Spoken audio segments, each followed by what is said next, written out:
Ipinag-utos po ng pamahalaang panlalawigan ng Davao del Sur ang sapilitang pagsusuot ng face mask sa buong lalawigan matapos maitala ang unang kaso ng monkeypox o mpox sa bayan ng Magsaysay.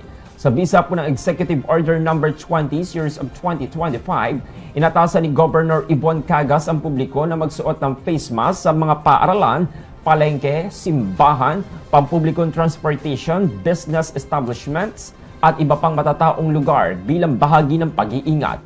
Kinumpirma naman ng Davao City Health Office na mayroon ng 6 na kumpirmadong kaso ng mpox sa Davao City ngayong Biyernes. Gayunpaman, stable ang kondisyon ng 6 na individual na tinamaan ng mpox sa lungsod. Ayon sa World Health Organization, ang mpox ay isang seryosong sakit at itinuturing na public health emergency of international concern. Kasama rin po sa kautusan ang mahigpit na pagpapatupad ng tamang hygiene, cough etiquette at maayos na ventilasyon sa mga saradong espasyo. Nagbabala po ang pamahalaan na may kaukulang parusa ang mga lalabag gaya na lamang ng multa o community service.